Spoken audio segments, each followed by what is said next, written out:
Where on the record? Yeah, Mr. Antin said that he normally doesn't proceed without prepayment, and we're not prepaying him. He requested $12.50 an hour. We're not paying him $12.50 an hour. We're paying him $600 an hour.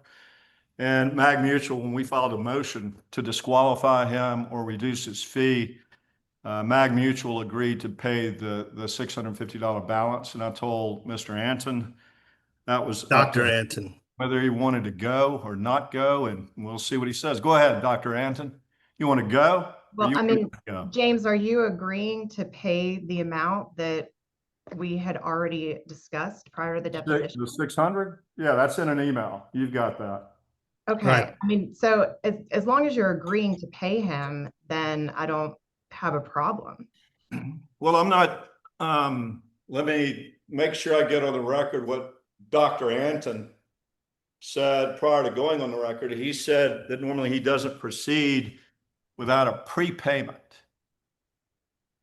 That's what he or said. if you guarantee that you're going to pay me, what are the mechanics of you paying me? How am I going to get your There are no portion? mechanics.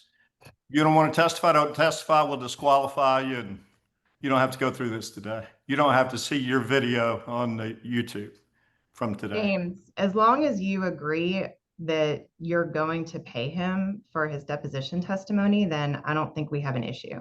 Sure. Yeah, I've agreed. I agree again to pay him the $600 per hour. Okay. Then that's fair.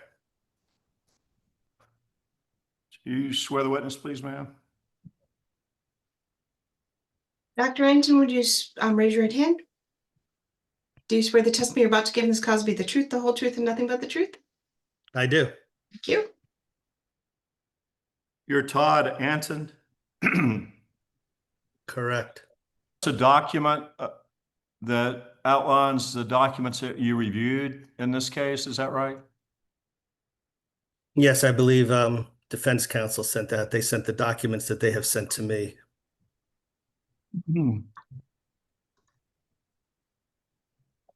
I'm talking about something a little different. You tell me though, and the way I'm going to do this is when I have a document. Say that again.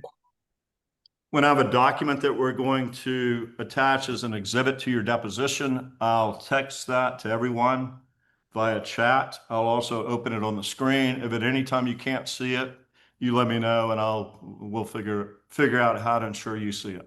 All right? Yes. To show you what's been previously marked as exhibit 1 to your deposition.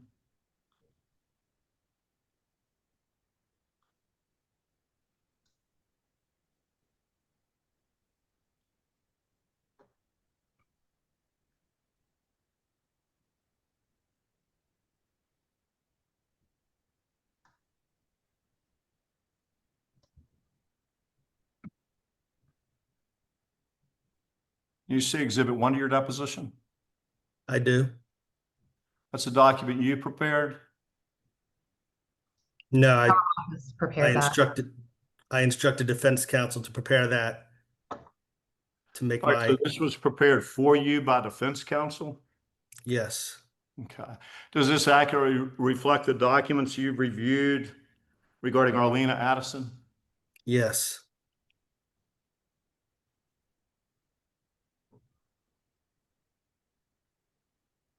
Any documents that you've reviewed that are not included? Not to my knowledge. Have you relied on any documents that are not included on exhibit 1 in the formulation of your opinions in this case? Not to my knowledge.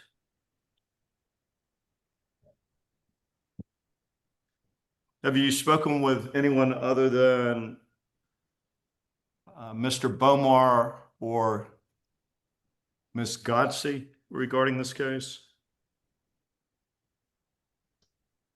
There's a Janie Lilly in their firm who I've spoken with. Can you spell her name, please? I believe it's Jani. Last name is Lilly, Lilly. All right. Anyone else? Not to my knowledge. Have you spoken to Arlina Addison? No, Have you met with Arlina Addison? no, Have you ever taken a history from Arlina Addison? no. You ever made a diagnosis of Arlina Addison? Have I made a diagnosis in a forensic setting or in a direct setting? You want her to read the question back? Yes. Would you read the question back, please, Madam Court Reporter? Question, have you ever made a diagnosis of Arlina Addison? Yes. All right. And you made your diagnosis without ever meeting her? That's what I stated earlier, Counselor. Without ever taking her history? Correct. Without ever speaking to her? Correct. Without speaking to her daughter? Correct. Without speaking to her employer? Well, they're all going to be correct because it would be inappropriate for me to contact her in this setting. I said, without speaking to her daughter? Correct. Without speaking to her neighbors? Correct. Without speaking to any of her friends? Correct. Without speaking to any of her family members? Correct.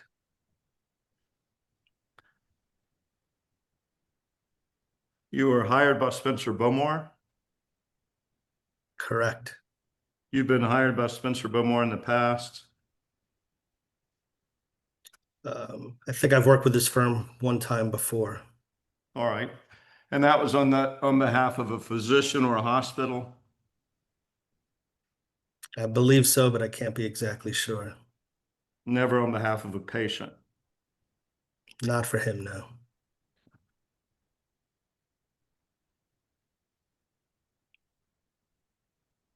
You've done work for Hall Booth, Yes. Huff Powell Bailey, Yes. Kevin Race, Don't know him. and your work on behalf, about how many times have you worked for Hall Booth? I'll just be estimating, maybe 2 or 3 times. Okay. And for Huff Powell, Same. your best recollection is 2 to 3 times? Approximately, yes. And that was on behalf of a physician or a hospital? I can't be sure, but they're defense firms, so I would say that's likely. So.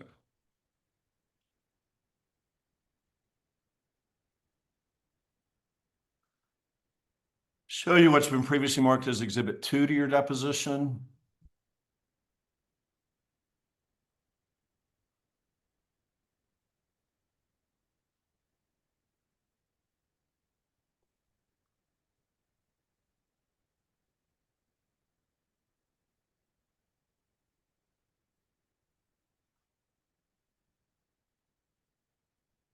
This is your CV.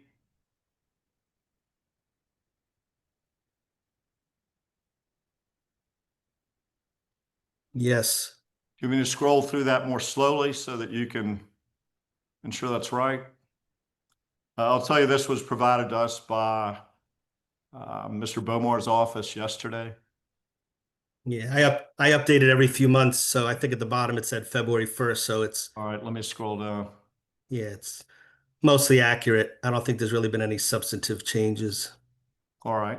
And this accurately reflects this, excuse me, accurately reflects your education, training, and experience.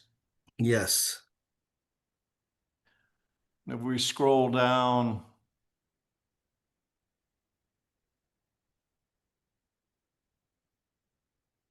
see where on page 3 of 7, research experience begins. Yes. And then clinical trial experience is 3 pages. Yes. And then lectures and speaking engagements, do you see that? I do. And where it starts here on page 3, research experience, well, the clinical trial experience, and the lectures and speaking engagements, Those are on behalf of drug companies? Primarily, some of them are for universities, or I did one for the Trial Lawyers Association or a couple of those, so Alzheimer's Association, but primarily I would do them for pharmaceutical companies. Yes, sir. The clinical trial experience, that's for drug companies, right? Yes, That covers, let's see, 1, 2, 3 pages of your 7-page CV, is that right? I never counted, but I haven't done drugs trials in a few years, but I think about 2.5 pages perhaps. Well, we can count together. Do you see Exhibit 2 to your deposition, the top right corner, page 4? I do. You see at the top of that page begins clinical trial experience. Yes, Page 5 is also clinical trial experience. right. And on to page 6, the first half or so of that page is also clinical trial experience, Yes, I'll be 2.5 pages, like I said, yes. all for drug companies. Um, well, the one that's TMS there, that wasn't a drug company. So I would say primarily drug companies, yes. Yes, sir. And then it begins on page 6, on to page 7, lectures and speaking engagements. You see that? I do. Those are for drug companies as well. Well, I stated earlier, I would say the majority, but I do lectures for the community, for universities, for lawyer associations. So it really varies, but to be fair, yes, the majority would be for drug companies, but I do a lot of teaching as well. All right. You understand that your deposition is a public document? If you say so, I'm not aware though. You didn't realize before today that your deposition is a public document? I never thought about it, but I have no reason to think that it wouldn't be. You understand that it's available to your medical boards? I mean, I don't know for sure, but Well, I know for sure. Do you understand whether it's available? I don't know. I don't know that for a fact. Okay. So it's your first time learning that this deposition can be sent to your medical boards. Is that right? I believe it's the first time it's been brought up, yes. All right. It's also can be shared with CMS. Again, not aware, but I'll take your word for it. Or you understand CMS is Centers for Medicare and Medicaid Services. Yes, I'm well familiar with them. Do you take Medicare patients? Yes, Do you take Medicaid patients? yes, Are you aware of billing requirements for Medicare and Medicaid patients? I believe so. Have you ever heard the phrase condition of payment? I've heard the phrase, yes. And you've also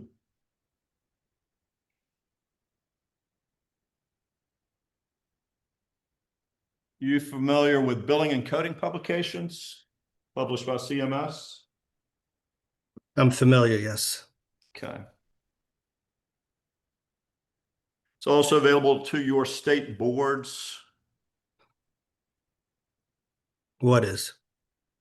Your deposition. Yeah, I think you said that earlier, yes. Well, no, I'm talking about, first I said medical boards. This is state board. Medical boards, you're boarded by, you're boarded in psychiatry, right? Yes, Also forensic psychiatry, right? correct. You're also licensed by the Georgia State Medical Board, right? Yes. So it's a little different. A medical board and a state board are two different entities. Right? Now I see your distinction. All right. And you're boarded, I think, in Georgia, Florida, New York. Is that right? No, just Georgia. Just Georgia.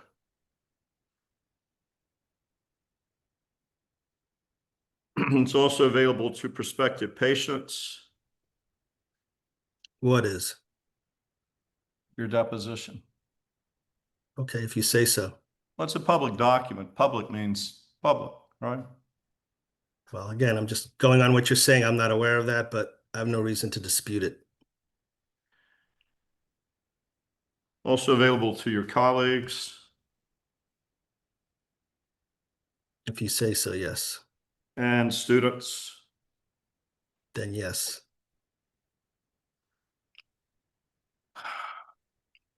Show you what's been previously marked as Exhibit 3.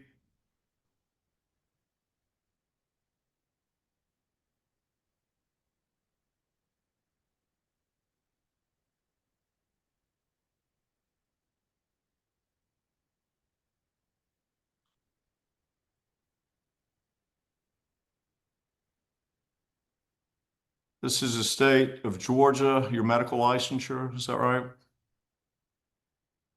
I might have to look at it. I've not seen it. Sure. I sent it in chat, but we can scroll through this however you want to review it. It's fine with me.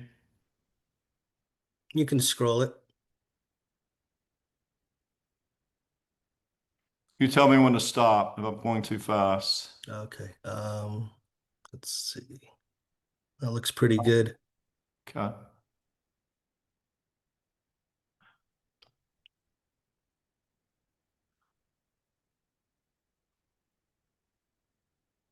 Yeah, I think this, yep. I think this is on the state board. Yes, I recognize it now. And have your privileges ever been curtailed in any way? No.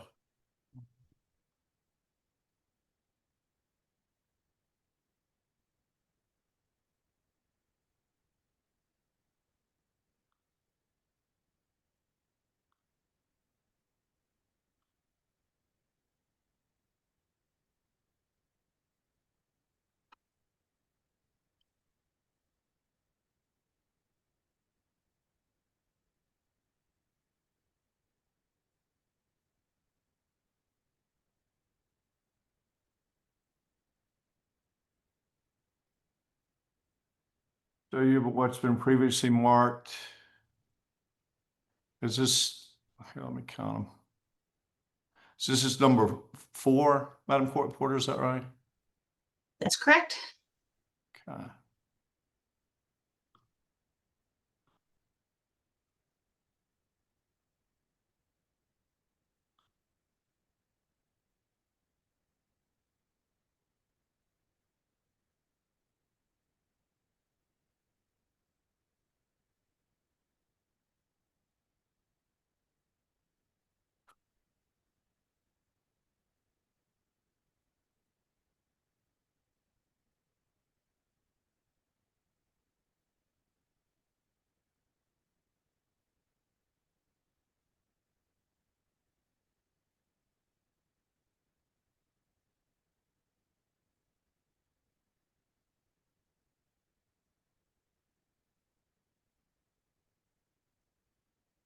Show you what's been previously marked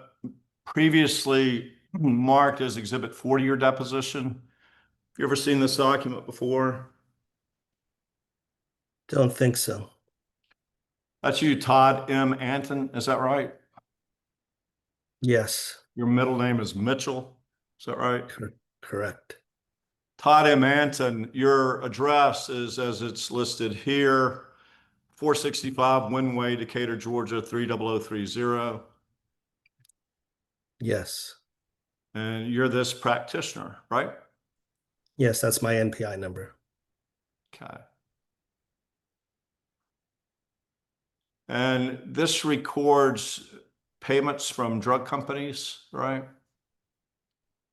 I don't know. It says general payment.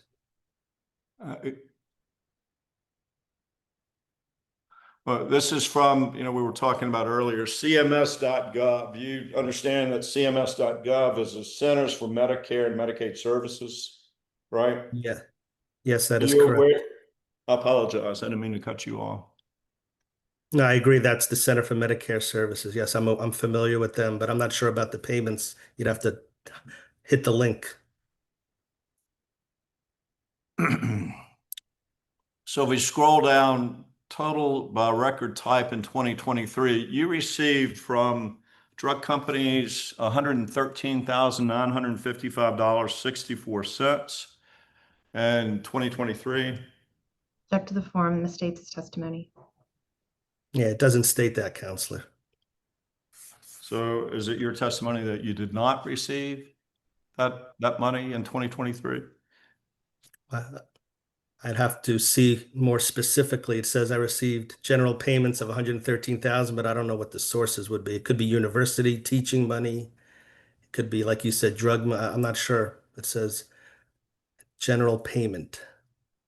Uh-huh. Well, as we scroll down, and I guess under oath, you have no recollection of receiving over $113,000 in 2023. Is that right? No, I didn't state that. All right. Were you aware that the United States government tracked this information before today? Yes. Okay. And they also track the US mean and the specialty mean. Is that right? I'm aware of that, but I don't know if that's what that graph is showing. I'm not sure. Or is that about me? Do you know what a mean is? Oh, I see it at the bottom. I'm colorblind, so that is one issue. All right, I'll Yeah, take you may have to account have trouble and- seeing the bottom, the green. I'm red-green colorblind, so it looks greenish. I can't really see what that is. All right, what I'll do is I'll just tell you then when we're talking about US mean, can you see my cursor all right? Yes, now I see it. All right, I'm going to highlight. You see where it reads general payments across all years? Can you see the Yes. highlight all right? Yes. I don't know whether can you see yellow or no? Yeah, I see. Yeah, now I see the yellow. It's very hard to see, but it's overlapping the green, I think. Yes, sir. And do you see underneath this graph, the first Todd M. Antin, that's you, right? Yes. Immediately beneath that, which I've highlighted as US mean. Is that right? Yes. Above that is specialty mean, right? Yes. And your specialty is psychiatry. Yes, that is my specialty. And if you look here, what you received in 2018, for instance, I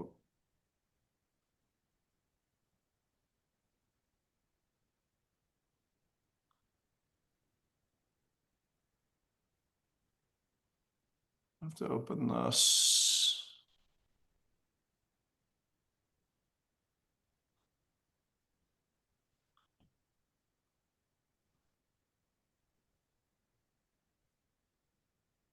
I've opened the online version so that it's interactive.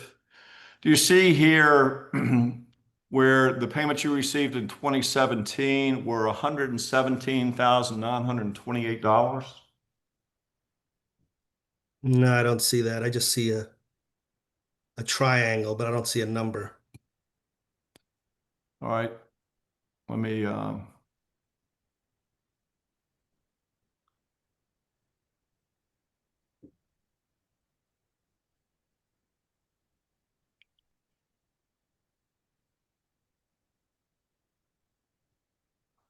you see it all right now? Yes, I think it's the same graph oh, now I see it. Yes. Yes, sir. It's the same document. This one is interactive for the Okay. jurors or folks who will see this video.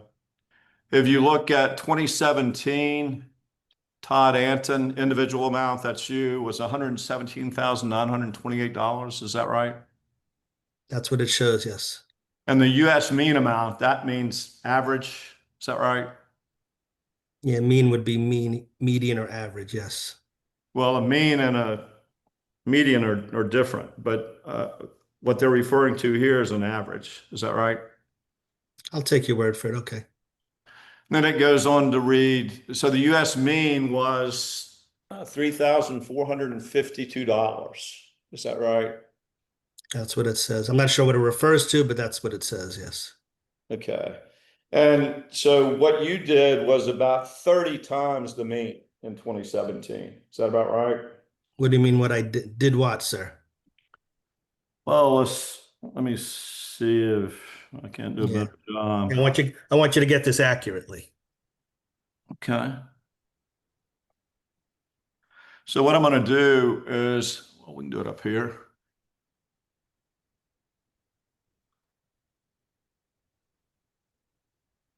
If we take 117,928,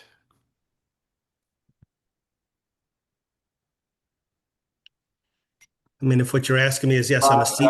hold on. I Okay. gotta finish the question and then you can. Yeah, I think I know what you're getting at.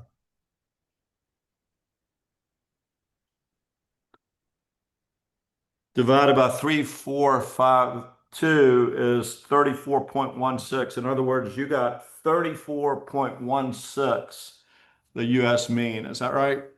Of what, though, is what I'm asking. I don't know what you're referring to. Yeah, Payments.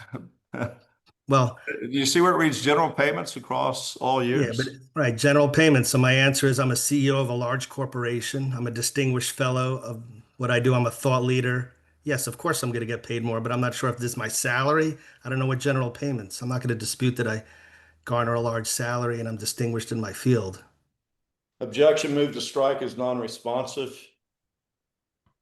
In 2017, according to the Centers for Medicare and Medicaid Services, you received $117,928 in general payments. Is that right? Objection asked and answered. Yeah, I already answered that Answer it question, again. Counselor. Well, you haven't answered it. Is it you did receive it or you didn't receive it? I don't know what it's referring to, so I can't say that I did or didn't. General payments, it's as vague as it could be. What general payments? From you, from attorneys, what? I don't know. Do you realize the seriousness of your deposition here today? You're under oath. Absolutely. Public document. And you're suggesting to the public that CMS is tracking payments you get from your salary, from any dividends in your company, and from attorneys? No, I answered that question. I don't know what general payments are. If you could be more specific, I can answer the question. These are general payments from drug companies. And Is you're that saying, what it's, where does it say? Where does it say that? I don't see it. Sir, I'm asking the questions. If you don't want to answer them, don't answer them. All right. I'm telling you, I don't know the answer. So that's my answer. It says general payments. What does that mean?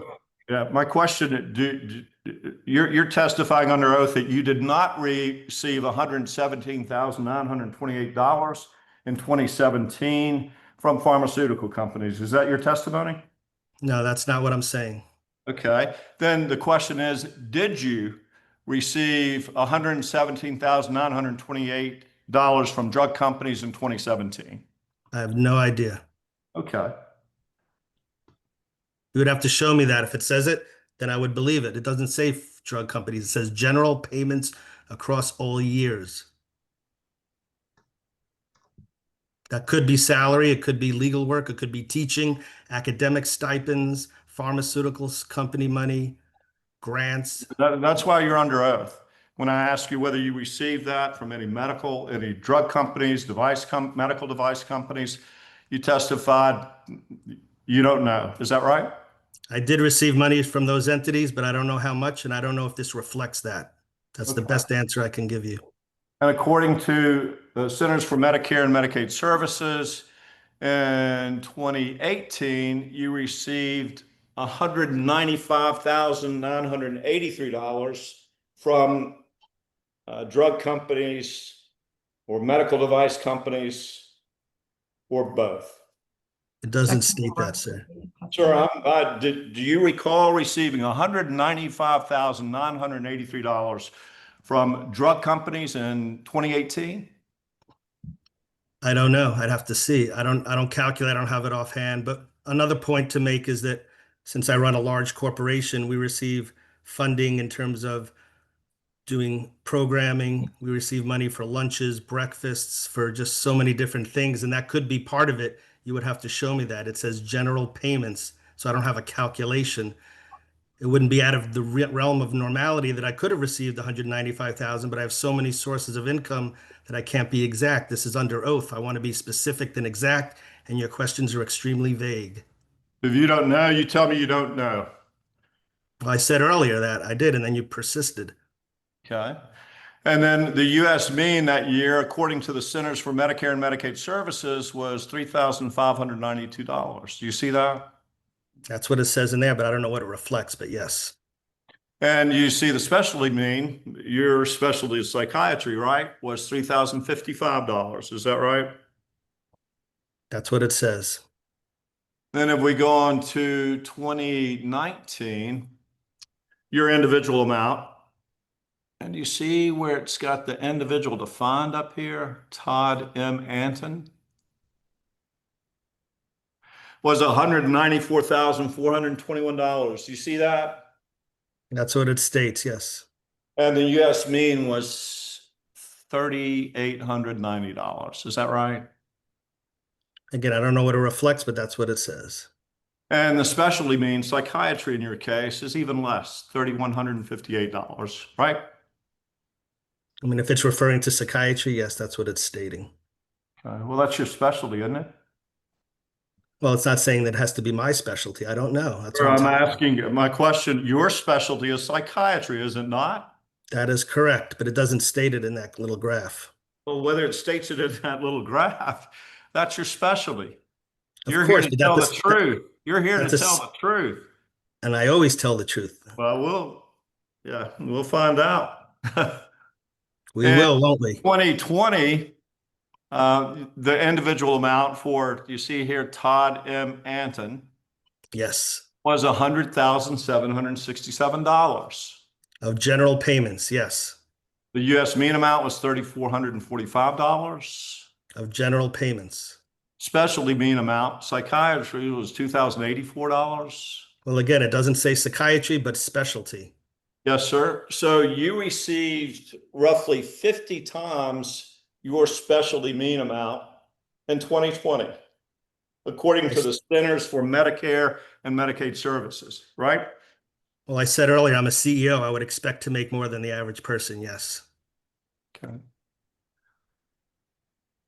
And in 2021, you received another $152,089 from drug companies or medical device companies or both? I don't know. Okay. And the specialty amount was $2,962. Is that right? That's what your graph says, yes. Yes, sir. So you received again roughly 50 times the mean specialty amount. Is that right? In general payments, yes. And the US mean amount was $4,031, right? That's what it says, yes. In 2022, you received another $125,675. In general payments, yes. The US mean amount was $4,287. According to this, yes. Specialty mean amount was $13,788. Yeah, that one went up a lot, but yes, that's what it says.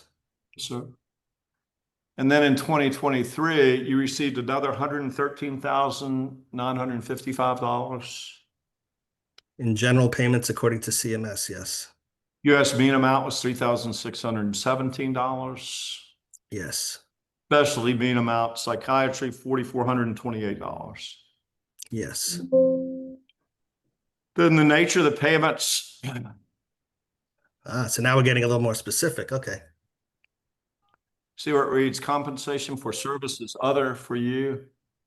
This is for 2023 was $87,248. Yes. Consulting fees, $17,625. Yes. Travel and lodging, $4,825. Yes. Food and beverage, $4,250. I can't see that. Oh, there Okay. it is. Yeah, this is what I was asking earlier, counselor, but yeah, now it's breaking it down a little bit.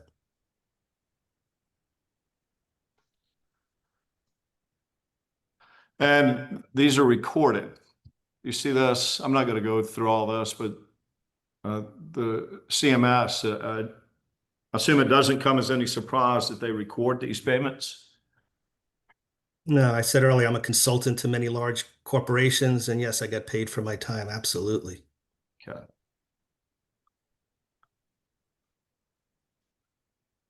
Madam Court Reporter, was that that was 4? That's correct. Thank you.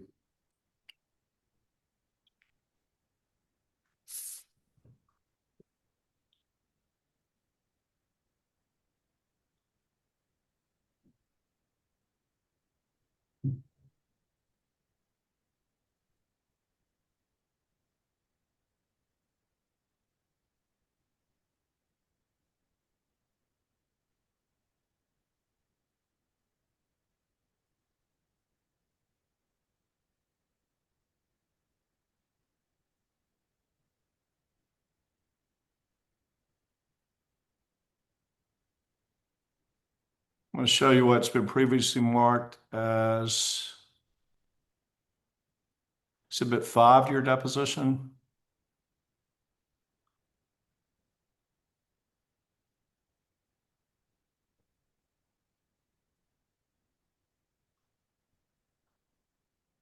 You also received some money from the government, Pact Atlanta LLC,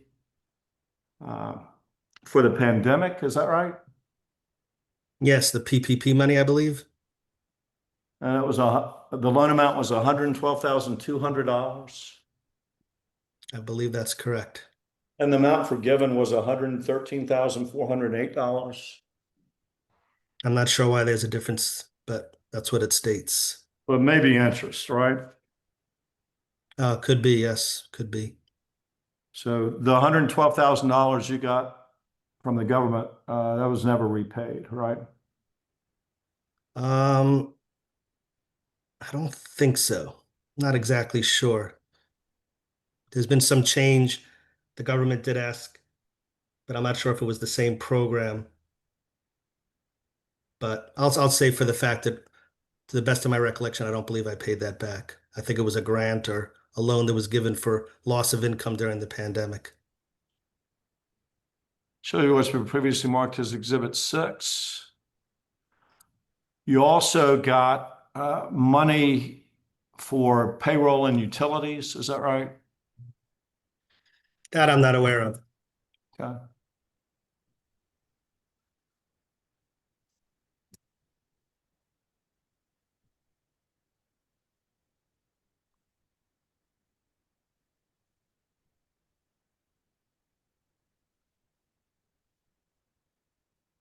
Show you what's been previously marked as Exhibit 7.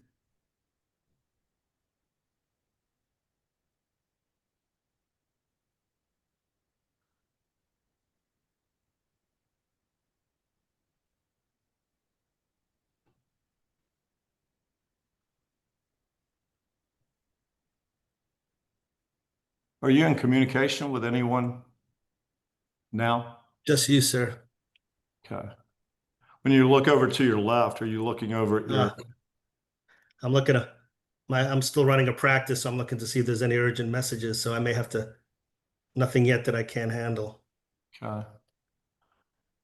Let's show you some of your reviews. You're familiar with the reviews. Here's a 1-star doctor. A visit to Dr. Antin's office. Are you aware of any other Dr. Antin in Decatur, Georgia? No. Says a visit to Dr. Antin's office meant meeting with the doctor for 5 to 10 minutes. During my last and final visit, Dr. Antin actually checked his phone and sent a text while I was talking to him. Do you see that? I do see it. And you agree that when you're meeting with patients, as their psychiatrist, that you, like you did in this deposition a moment ago, check your phone and send texts? Well, again, in my roles, and sometimes that can be important. There could be critical issues that are going on. So yes, I will admit that I have to check my phone on occasion when I'm doing depositions or with clients because of my role in running a company. So you check your phone and send texts while you're talking to your patients, right? I would say rarely, but of course there's been occasions, but I will tell them that I have an important matter because sometimes we were running a hospital unit for a long time. I'm in charge of all the patients that come through the practice. There's about 200 per day They're all under my jurisdiction. So even if I'm doing this now, counselor, I'm sure you would understand if there was a serious emergency, I might have to step away, answer the text, take care of somebody in crisis. Somebody could have a gun. Every time I see the news and somebody's doing something, I'm always concerned that it could be my patient if they're doing something terrible, because I treat a lot of very impaired individuals. So yes, this could be accurate. Objection, move to strike as non-responsive.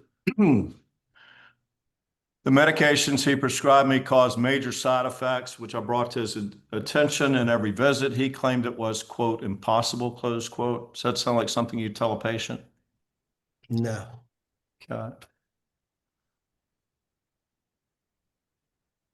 Actually told me I would likely be having those symptoms even if I was taking a placebo. Do you recall telling a patient something akin to that? No. Do not seek treatment from Dr. Antin if you are looking for a doctor that cares or even pretends to care. Do you ever pretend to care? No, I think people would unanimously say that I'm a very genuine, caring, empathic individual, hence my standing in the field. It is apparent that he thinks very highly of himself. Do you think very highly of yourself? No, I feel like I'm very humble. Okay. And it's that narcissism that got in the way of my treatment. I felt worse every time I left his office. You recall patients telling you anything like that? No, never. Okay. One star was referred to Dr. Antin. Dr. Antin came in at the end. Total appointment lasted for 2 to 3 hours. Dr. Antin came in at the end, asked a couple of questions, and he was gone. Do you see that? Yes. You know whether this was a Medicare or Medicaid patient? Well, Just gonna sometimes, object to the extent you're asking about specific patients, that would be in violation of HIPAA. But if you're asking generally, then that's fine. And the question stands.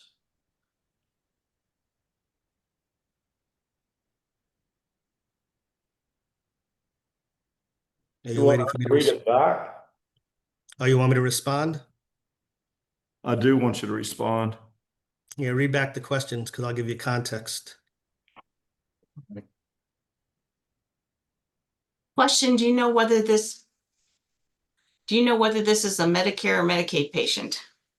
No, I do not. Yeah.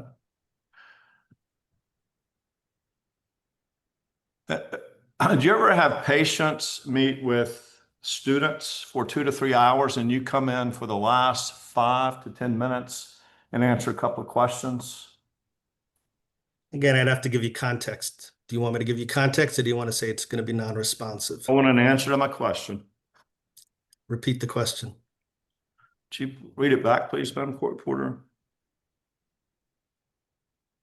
Question, did you ever have patients meet with students for 2 to 3 hours and you come in for the last 5 to 10 minutes and answer a couple of questions? I can give you context, but if you want a yes or no, the answer would be no.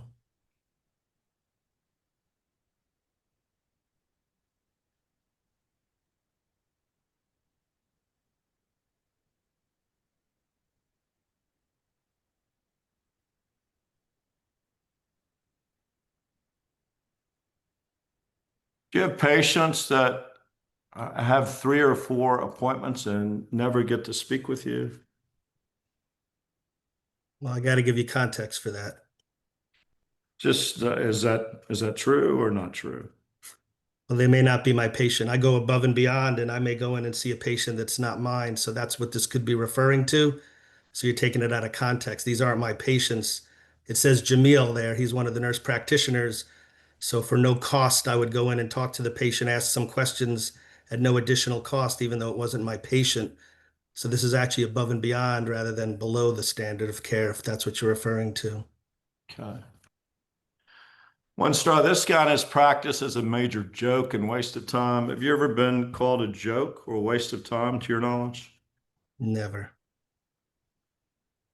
After waiting in the lobby just under an hour, they take you in the back, not to see the doctor just yet, but some of his medical students. You agree that happens? Well, again, this is from 2016, counselor. So if you're pulling one thing from over 10 years, It was likely out of context, but no, that never happened. Okay. So this patient's lying. Well, again, out of Question context. argumentative. Yeah, I probably wasn't the doctor. I came in just beyond what was needed because I like to take care. Just like I said, if I have to step out now for a crisis, I'll do that. But I probably did come in for 5 minutes on a case that was not mine. You said probably wasn't the doctor. Do you see where it reads Dr. Antin? That's you, right? Right, but it said earlier that it was Jamil. He's my nurse practitioner, so it's his case, and he asked for assistance above and beyond. Are you going back to the previous rating? These are different ratings. You were aware of that, right? Well, I don't know. You pulled them. You cherry picked them, so I wouldn't know, sir. You could have cut and pasted. I don't know. Your testimony is you've never seen these. Is that right? Never saw them. Okay.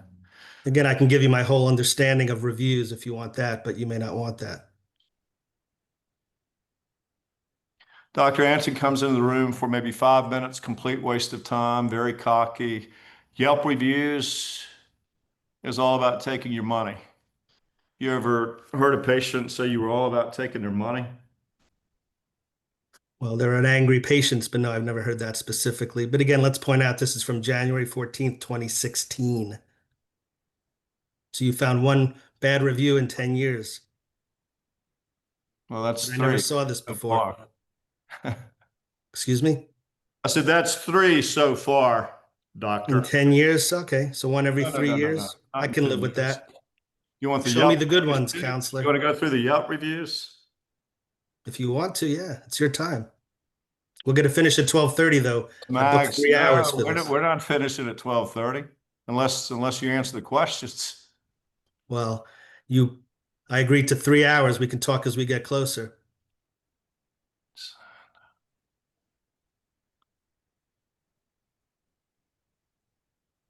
Is this number 8, Madam Court Reporter? That's correct.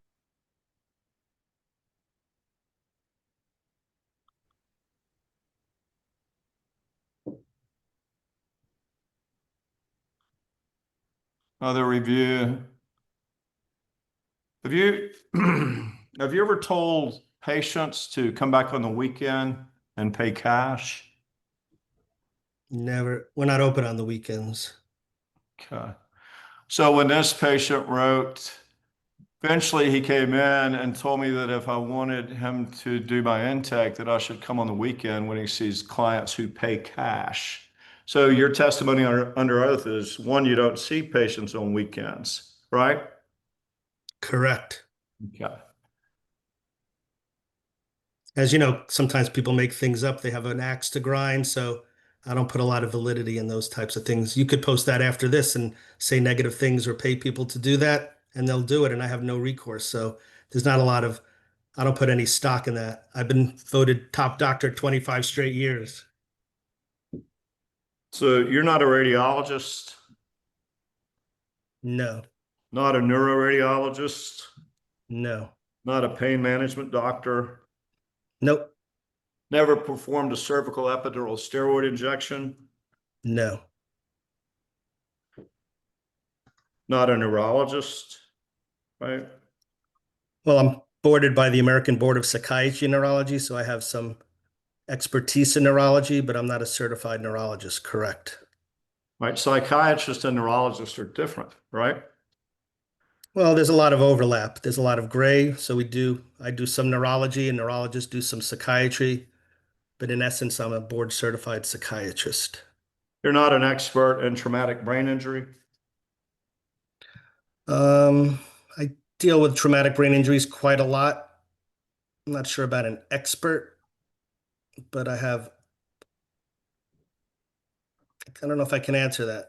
On some level, I am an expert in traumatic brain injuries, but I'm not a neurologist. I can say I'm a psychiatric expert in traumatic brain injuries. Do you remember testifying under oath on November 15th, 2022 at 465 Winway, Suite 221 in Decatur, Georgia at 1:35 in the afternoon? Do you remember that? What was the date? November 15th, 2022. 3.5 years ago, 3 years ago. No, I don't remember that specifically. Do you remember being an expert for the defendant in Omiha Stingley and Ronald Stingley v. CCSH Atlanta, LLC? Stingley? Do you want me to look at I have a Rule 26 I can look at, but I don't remember that Do whatever name. you want, man. I want to ask you about when you testified under oath. You realize you're under oath here today, right? Of course, you asked me that already, Counselor. And you were under oath when you gave these previous depositions we've read, right?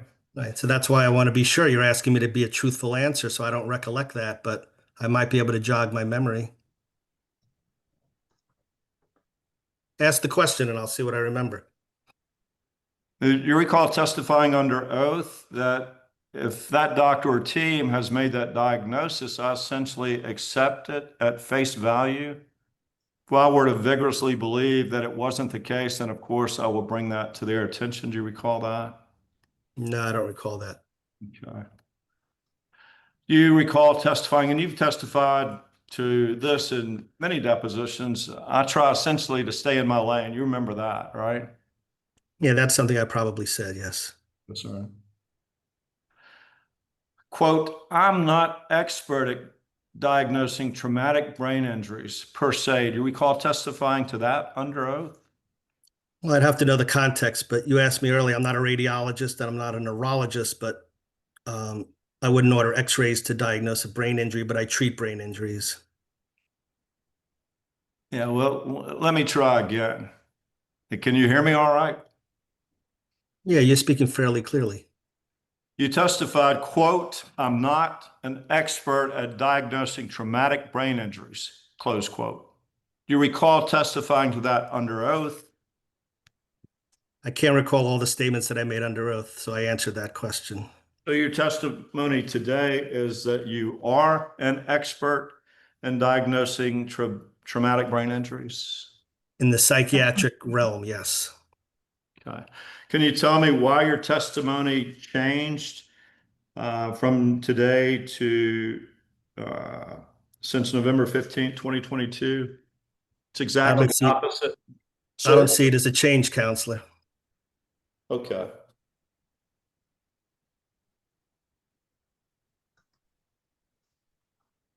In your experience with a cervical epidural steroid injection where a patient was injected into the cerebral spinal fluid and had a subarachnoid hemorrhage and free air in the brain and the spinal column is 0. Not sure what that means.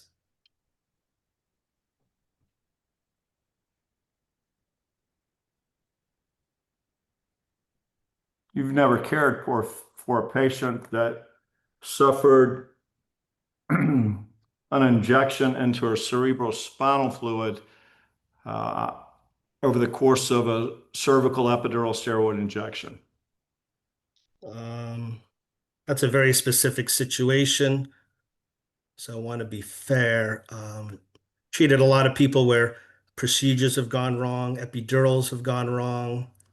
So my answer would be that very, very specific situation, perhaps not, but very similar situations where procedures went wrong and there were secondary sequelae. Yes, I've treated that.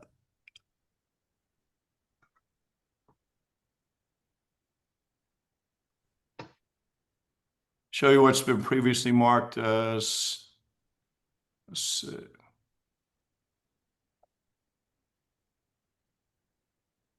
Is it 9, Madam Court Reporter?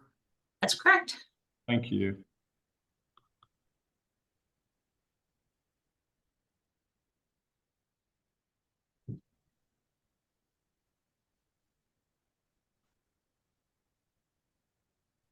Doctor,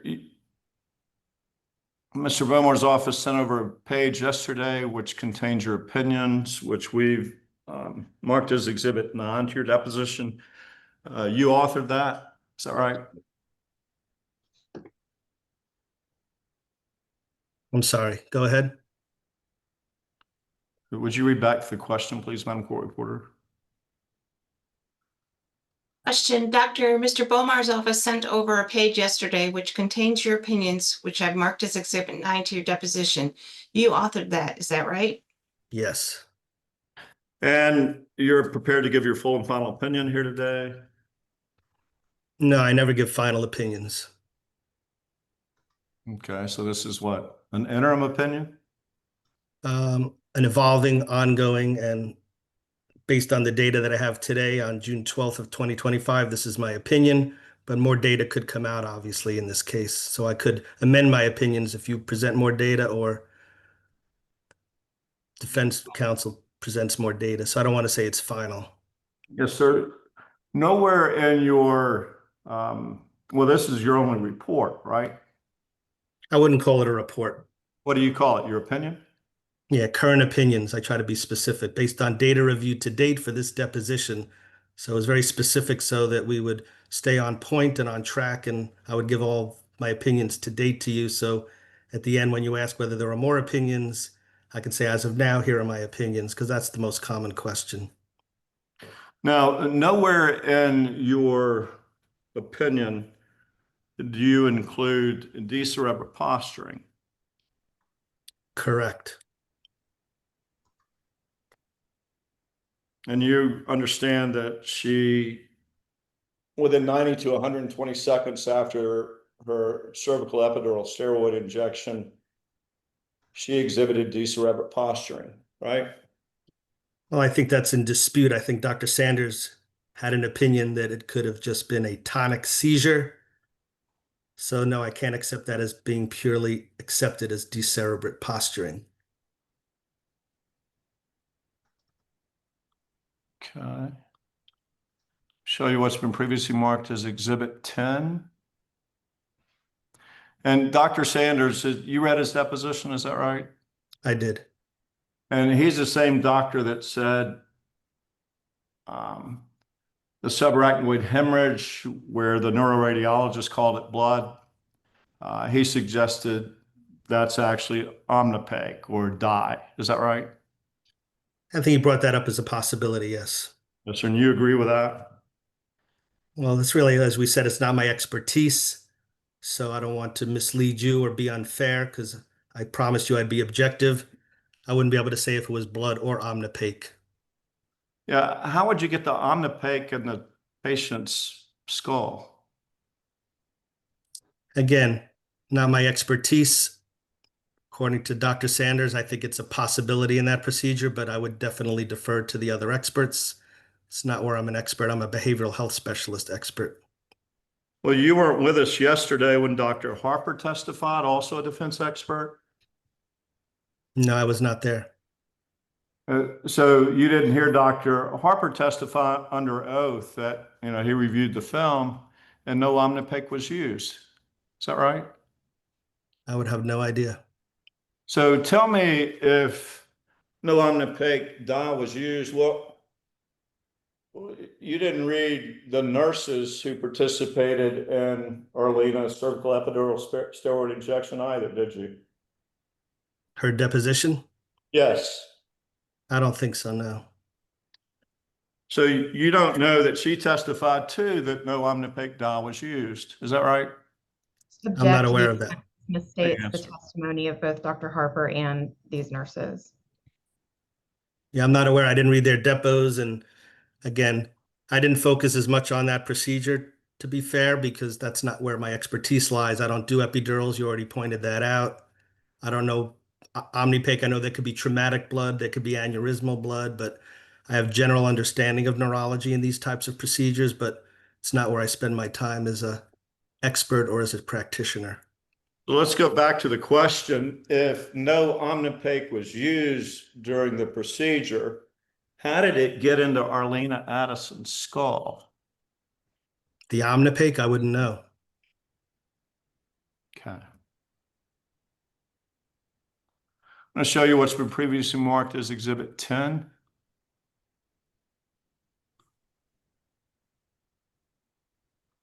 Arlina Addison's medical records for June 9, 2022. Have you reviewed those? I have reviewed the records. I don't see what you're sharing, but I have reviewed the records, yes. Okay. So you just testified that she suffered tonic posturing, is that right? I said that's what Dr. Sanders stated, so that brings in to the realm of there are different understandings and evaluations and opinions. It could have been decerebrate posturing, according to you, but it also, according to the expert Dr. Sanders, he believed it was a tonic seizure that also has stiffness related to it that could look like decerebrate posturing. So I am aware of that. Well, Dr. Sanders wasn't there on June 9, 2022, was he? I don't believe he was. Well, you read his deposition. Was he there or was he not there? Well, I don't like to speak for him, but I'm going to assume he wasn't there. Well, he also testified under oath that he wasn't there. And if you I don't know if you asked him that, but if you did and it was did you there, I'll charge accept him? it. Did you charge defense counsel to read his deposition? Yes. Then you know what's in there, right? You read it. I don't remember that question. Uh, You could show it to me, We'll Mr. search this for tonic. And let's see. Oh, you see this reads Adobe Acrobat has finished searching the document. No matches were found. You see that? I do. So the people that were there on June 9, 2022 never characterized this as a tonic seizure. Is that right? That's what they said in the heat of the moment. Yes, they described it as decerebrate posturing. So let's see if decebrat's there. Yeah, that's there. All right, so now for the record, we're at page 21 of 23. Miranda Dudley, she was there, right? Yes. And Miranda Dudley on page 21 of 33 reads documented by. You know what documented by means? I believe I do. Yes. Okay. So Miranda Dudley documented what she observed as a clinician, right? And that's key. Right. That's what she observed. Doesn't mean it's correct. It's what she observed. You are exactly right. Procedure complete, needle out at 10:31. Band-Aid was applied to injection site and patient started to complain of her leg shaking. Patient then became tachypnic and exhibited decerebrate posturing. Do you see that? Yes, I do. Incontinence of the bladder. You see that? That's key. Yes, I do see that. And was unable to follow commands, right? Yes. Still conscious. Patient immediately moved to OR stretcher and taken to PACU at 10:34, Dr. Lee at bedside. Do you see that? Yes. So Miranda Dudley described what she saw as decerebrate posturing. Is that right? And as I stated, right, that's her observation. Doesn't mean it's correct. All right. We've also got a description down here by Dr. Lee. You recall reading that as well? Yes. Dr. Lee, this is his operative note. Do you see that? Yes, I do. Operative note, physician Yon Lee, MD, Yes. reads procedures C6-7, therapeutic cervical epidural steroid injection in the midline. Page 30 of 33, description in detail. Do you see that? Yes. His operative note describes in detail the procedure and what he observed, right? Yes. Have you ever had a patient exhibit decerebrate posturing in your presence? Yes, we've had multiple people have seizures in the office. Looks like decerebrate posturing, cerebrate posturing. So yes, I've experienced it maybe 5 to 10 times. Okay, so you've had 5 to 10 experiences with decerebrate posturing, is that right? Well, what we thought might be decerebrate posturing. That's what's tricky about it. You can't tell the person's having a seizure. They look like something bad happened. They've collapsed in my office. Some of it is psychogenic, so they look like it. I've had to send people for observation, EEGs, videotaping, because they look like they're having major brain dysfunction, decerebrate posturing, and often it comes back that they were not. But descriptively, it did look like decerebrate posturing on 5 to 10 occasions, yes. And none of those patients in your office had received a cervical epidural steroid injection. You and your colleagues don't do those, right? Yeah, we stated that earlier, counselor. And those patients did not have subarachnoid hemorrhages as a result of your treatment, right? Correct. They didn't have air in their brain as a result of your treatment. Right. I didn't do any procedures, so that would be accurate. Yes, you are correct, counselor. Also, they didn't have a brain bleed as a result of any of your procedures. Is that right? Right. I didn't do any procedures, so there wouldn't be any secondary elements of that. Correct. So what Dr. Lee writes here is the patient tolerated the injection, but 90 to 120 seconds after the injection, patient expressed discomfort. She displayed transient decerebrate posturing. Do you see that? Yes. And so what Dr. Lee and Nurse Dudley, who were there and observed the patient, both described her posturing as decerebrate posturing, right? Well, the key word is described, counselor. Yes, I like that word. It goes on to read, you see the parenthetical, arms upward, fists clenched, back arched, legs straight, feet and toes down going. Do you see that? Yes. That accurately describes decerebrate posturing. Well, it also accurately describes seizure activity. Yes. Goes on to read, she was noted to have involuntary loss of bladder function. Do you see that? Right. Which again is very common in seizures. So yes, that's very important. Yes. Okay. Now we'll go back to Exhibit 9, which is your note, your opinion, right? Yes. As we stand today, yes. We looked at decerebrate posturing. That's nowhere in here, right? Correct. And loss of bladder control.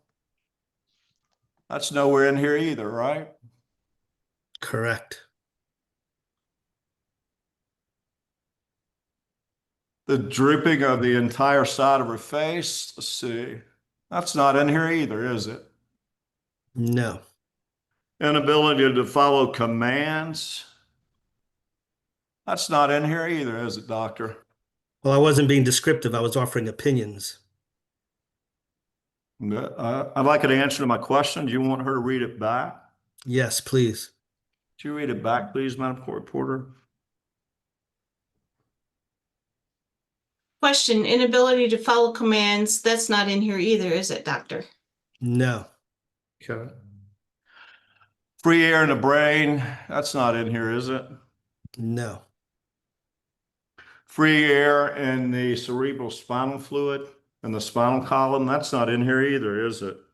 No. MoCA score, that's not in here. Take your Yeah, time. I think, see if, yeah, let's look for mocha. Okay. I spell out MOCA. Do you spell out a different way? Yeah, capital C. Does that make a difference? It might. Actually, I think it's MO capital CA, right? Yes. Let's see. I have it. Reads here, the Acrobat has finished searching the document. No matches were found. So the MoCA scores aren't in here either. Is that right? Right.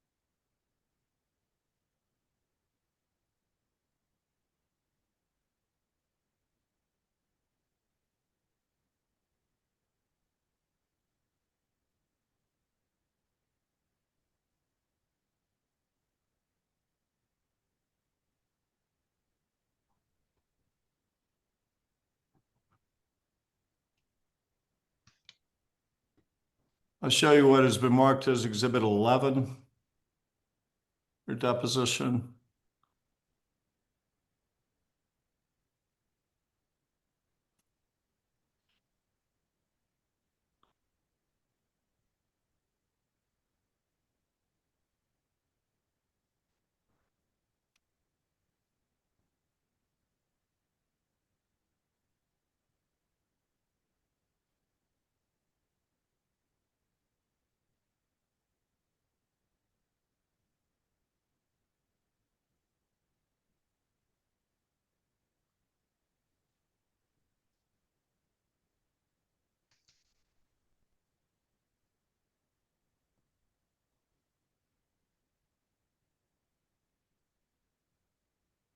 Show you what's been previously marked as Exhibit 11. That accurately depicts decerebrate posturing. I believe so, yes.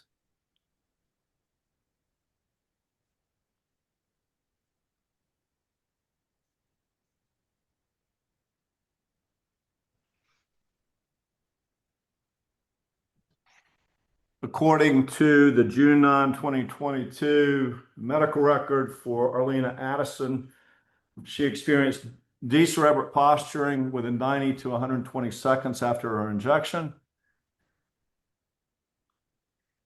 Is that a question? Read it back, please, Madam Court Reporter.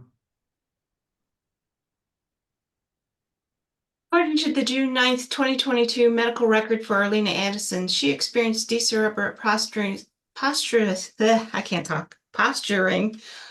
within 90 to 120 seconds after her injection.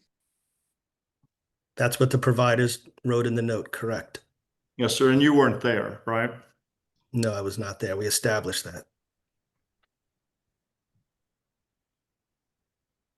You agree that decerebrate posturing describes the involuntary extension of their upper extremities in response to external stimuli?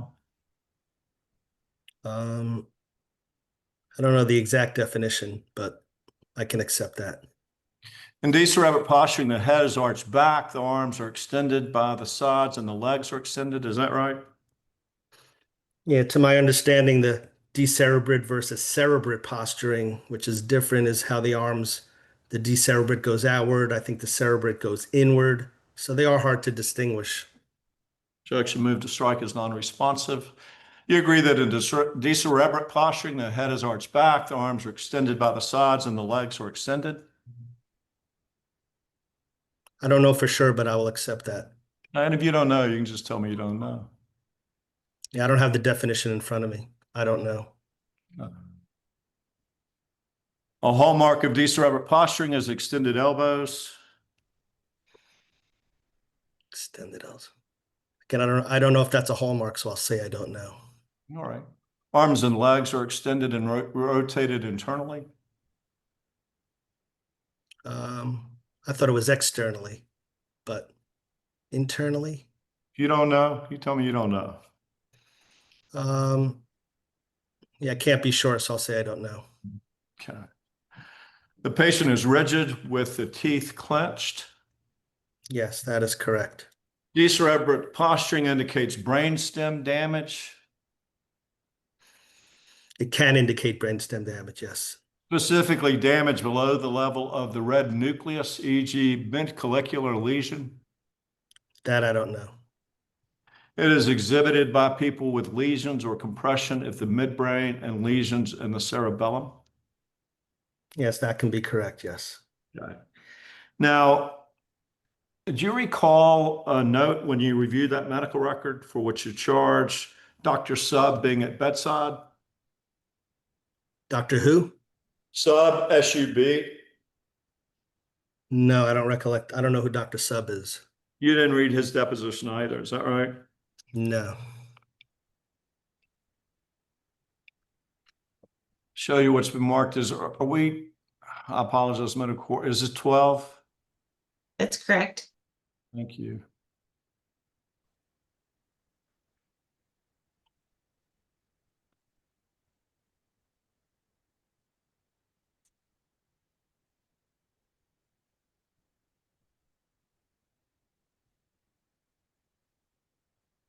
Show you what's been previously marked as Exhibit 12. These are well-starred medical records for Arlina Addison on June 9, 2022. You've reviewed these. Yes. And have you reviewed the films as well? No. Okay. You defer to a neuroradiologist or radiologist for? Yes. Reads here, CT head without IV contrast. Do you see that? Yes. And you know why they do a CT without contrast before they do one with contrast? No, not exactly. Okay. Exam, CT head, stroke protocol without IV contrast. Clinical indications, CVA symptoms. CVA stands for what? Cerebrovascular accident. Symptoms, CVA symptoms, aphasia. Aphasia means what? Loss of the ability to speak. Well, communicate, right? Well, normally it's verbal, so communicate via verbal prompts. Loss of consciousness and decerebrate posturing after outpatient procedure for cervical spine. Do you see that? Yes. And that's the reason for this CT of the head without IV contrast. Is that right? Yeah, that's what the practitioners tell the radiologist why they're ordering it. Correct. And let's see, when you reviewed these radiology reports, did you see the word tonic anywhere? Not to my recollection, no. Let's have a look. We'll just make sure. You see, we searched for tonic, and of course the jurors will be able to see this. Adobe Acrobat has finished searching the document. No matches were found. You see that? Correct. I can't think of any way to misspell tonic. Can you? Objection, augmentative. Unless they misspelled it, but that would have to be, the radiologist would never read it as tonic. It would have to be a clinical indication. And at the time, they weren't thinking in that terms. They were thinking more of a brain injury, as you said earlier. Have you spoken with any of these radiologists? No. And how do you know what they were thinking? Well, I've read a lot of reports. They would never put tonic seizure in their findings. They could put it in clinical indication if that's what reported, but radiologists don't report diagnoses necessarily or treatment. They read radiological graphs, so a tonic seizure wouldn't be something you'd see on a radiograph. And cite for me anywhere in the history of medicine, and by that I'm talking about a treatise, a textbook, a chapter in a textbook, a peer-reviewed article, a non-peer-reviewed article, grand rounds, throwaways, anything in the history of medicine that said you wouldn't, that suggests, as you just testified under oath, you wouldn't see tonic in any radiology reports. I didn't state that. I said you wouldn't see it in the findings. You could see it in the clinical indication, but they wouldn't read a tonic seizure to my knowledge, but I couldn't cite a treatise. That's just general understanding, education, experience. But I do have to take a break. I have a situation at the office. I've been getting texts, so I'll need 5 minutes to resolve a crisis. All right. We'll take Thank you, 5. sir. Yes, sir. We're going off the record at 10:53 a.m. We're back on the record at 10:58 a.m.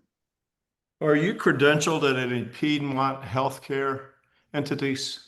No, You ever been employed by a Piedmont healthcare entity? no, You ever been subpoenaed by a governmental entity? I don't think so. Ever been subpoenaed by the state of Georgia or any division called county of the state of Georgia? County? Yeah, Georgia's, I think it's got 160 or so counties. Oh, okay. I do some criminal work, so there's a chance I was subpoenaed in criminal cases, but Okay. mostly, sometimes they subpoena you just to make sure you testify. Yes, sir. Of course, I've always voluntarily testified, but I would have to say potentially I was subpoenaed by the state. Only as an expert in a criminal case. Is that right? Right. To my best of my understanding, yes. And what about the United States government? I've done some federal cases as well, so potentially they subpoenaed me. But again, I was planning on testifying anyway. Only as an expert witness, though, right? Yes, only as an expert witness.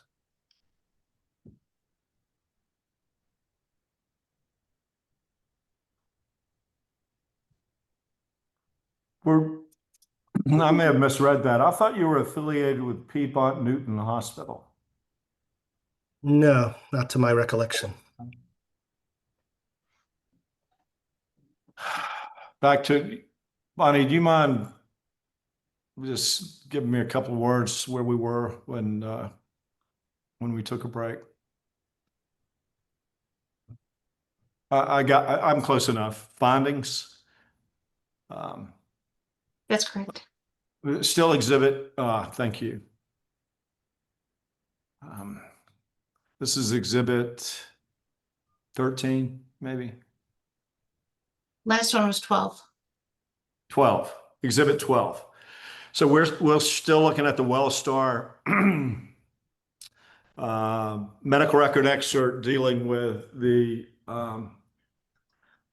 radiology. We were looking at the CT of the head without IV contrast. If you look at the findings, there's diffuse trace subarachnoid hemorrhage. Do you see that?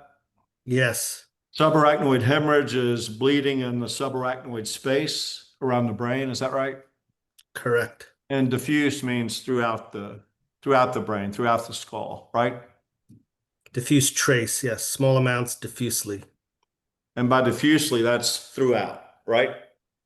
Could be in a certain area diffusely, or it could be throughout the whole brain. I think it could be either or. I think it says mostly the frontal lobe. Well, it's mostly pronounced. It doesn't say limited to the right, right? Yeah, like you said, I'm not an expert in radiology, so So it reads mostly pronounced in the right frontal region. Do you see that? yes, You agree the right frontal region deals with executive function? yes, it's important in executive function, correct. And multiple foci of air in the subarachnoid space. You see that? Yes, Of course, the skull is a confined space, right? correct. And you don't have free air in your skull, Not normally. right? And any evidence of the free air getting into Arlina Addison's skull, brain, and cerebral spinal fluid around her spinal cord other than the epidural steroid injection? No, Okay. It reads here, multiple foci of air in the subarachnoid space. That's the same space, right? yes, Where the blood is. I believe so, yes. Primarily adjacent to the anterior right frontal lobe. So most of it's over here on the right front. Is that right? Yes, And that could also explain left-sided hemiparesis, right? it could, yes. And anterior falx. And what is an anterior falx? That I'm not exactly sure. You're aware that the brain is divided into two hemispheres or two halves, is that right? I am, yes. And there's a crease where the two halves are divided, is that right? Yes, there's a dividing line, correct. Okay. And at the skull base, so there's blood, right frontal, diffuse also between the two hemispheres and at the base of the skull. Is that right? That's what it says, yes. Yes, sir. Well, any reason to believe that this portion of the certified medical record is in any way false or fake? No, Okay. The ventricles are normal in size, position, and configuration. There is no midline shift. You see that? yes. Midline shift is something you'd see with a trauma produced in something like a road wreck. Is that right? Well, any kind of major insult where the brain, like you said, it's in a fixed space. If you have too much pressure, the ventricles could shift, the parts of the brain could shift. So there would have to be a mass effect, like a car accident, as you said, or a massive hemorrhage. So that's why it's important when they state midline shift or no midline shift. Yes, sir. And you agree that there is no extra space in the skull where the brain is, right? Yeah, there's no outlet, correct. Okay. And you agree that there's something called an intracranial pressure? Yes, You heard of that phrase? An I have. intracranial, I'm sorry. I didn't mean Yes, to- I have, yes. Yeah, an intracranial pressure, that's the pressure inside this confined space, the skull, right? Yes, And in order to get blood to the brain, the cerebral perfusion pressure has got to exceed the intracranial pressure, right? haven't thought about that in a long time, but I can accept that. You know, I mean, it makes sense if you think about it. If there's more pressure up here than the pressure, that your body's trying to get the oxygenated blood to the brain, it's not going to get there, right? Right, that's diffuse. Yeah, that's the definition of diffusion. So yes, that sounds correct. Right. Goes on to read impression, diffuse subarachnoid hemorrhage, and foci of free air in the extraaxial spaces. And you agree that got there by the injection, right? It seems that would be the case. Yes. Yes, sir. Well, based on the evidence we have, is that right? Right. I mean, I'm not expert in these areas, but yes, Yes, I'll sir. accept that. Recommend a CT angiogram of the head to evaluate for possible aneurysm. And they ruled out aneurysm, right? Yes. Given the symptom, and what is an aneurysm? That's a weakening in the blood vessel Right. that would burst. That's what normally causes subarachnoid hemorrhages, or often causes them, a weakening in the arterial or venous lining causing blood to escape. Right, it can cause them. That would be a sudden event, right? Yeah, that's an aneurysmal event, I believe they call it. And that would be described as like a capital SAH lowercase a. Is that right? Oh, that I'm not aware of. Yeah. Given the symptom, begin with a spine procedure. Recommend an MRI of the spine to evaluate for possible hemorrhage. You see that? Yes. Goes on to read exam CT angiogram neck and head with IV contrast. This time they add the contrast. Is that right? Yes. Clinical invitation, same CBA symptoms, aphasia, subarachnoid hemorrhage, status, post-cervical epidural, post-cervical spine procedure. By that, they're talking about the cervical epidural steroid injection. Yes. Goes on to read CT neck, head neck. There's diffuse trace subarachnoid hemorrhage and multiple foci of intracranial air, most pronounced adjacent to the frontal lobes and along the anterior falx. No hypocephalus. And what is hypocephalus? Hydro. I thought it was, yeah, hydrocephalus. Thank you. That's just water in the ventricles, an expansion of the ventricles, usually with fluid or water causing them to expand. And there was, I think, do you know what a neurocephalus is? Pneumocephalus, maybe. Yes.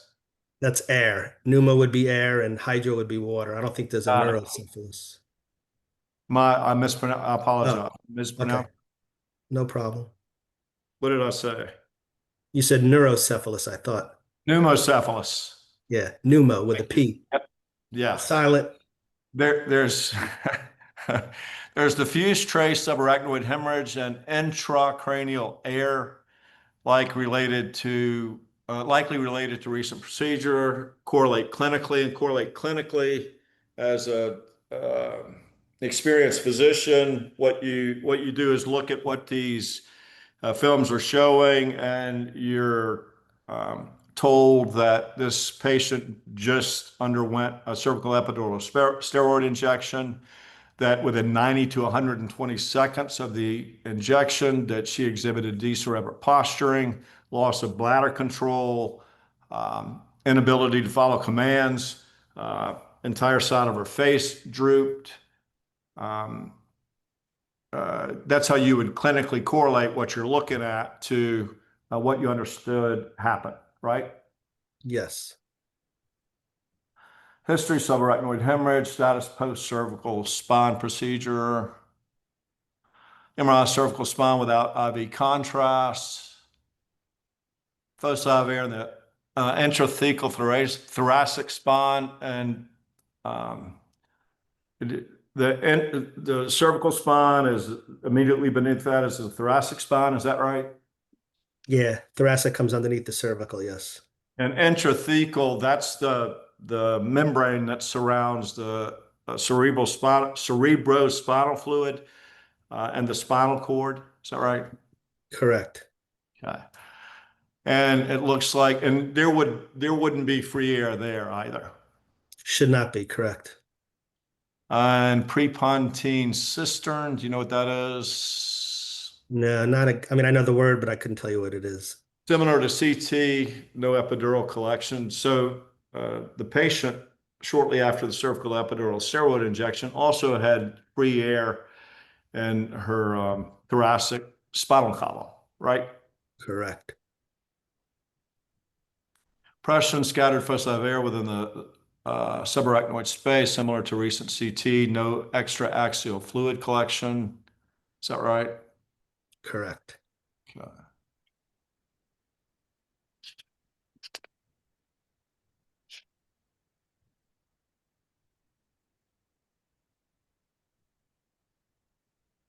Um, you agree that before June 9, 2022, where did you get that?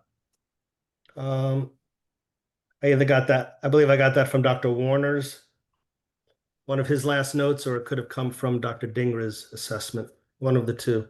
Okay. Brain fog and chronic fatigue, is that right?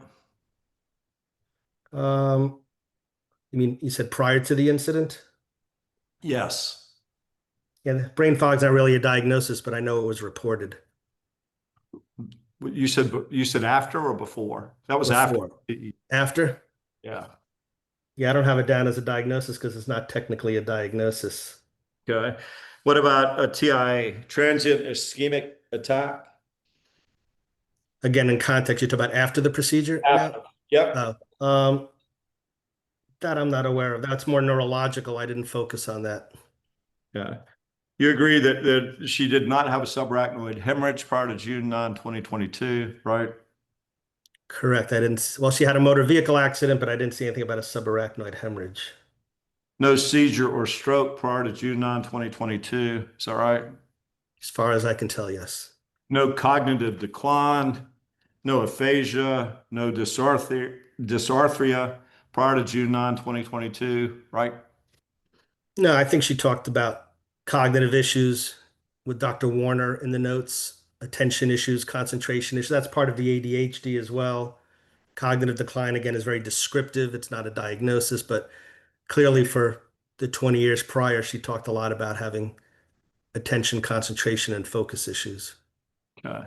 And never having met or treated Arlina Addison, would you defer to Dr. Warner, who's cared for her for some 17 years, 15 years prior to June 9, 2022, as far as what she was like before the injection? Not necessarily, no.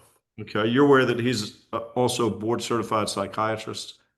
Yes, I know Dr. Warner. Okay. You consider him to be truthful? Yes.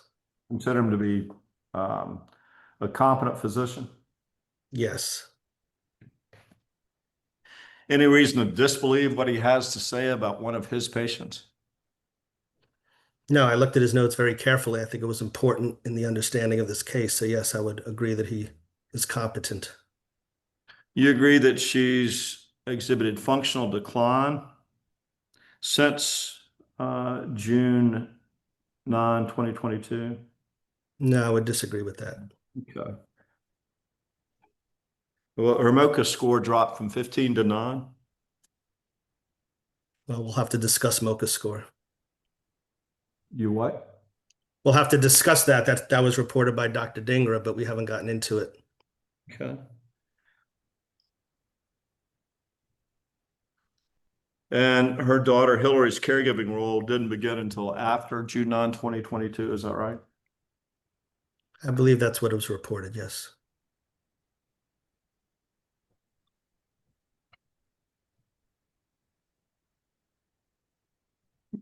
Is it your understanding that Arlina Addison was working 50 hours a week before June 9, 2022? I know she was working. I don't know how many hours.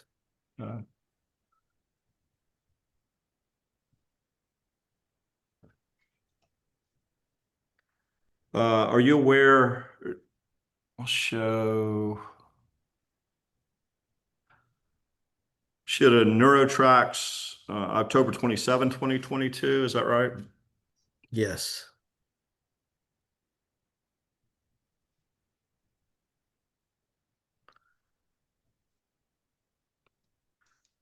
And she also had a neurocognitive exam in March 2023. Be more specific. Sure. Neurocognitive exam, March 2023. Oh, so I don't remember the dates. You mean a second neurotrax?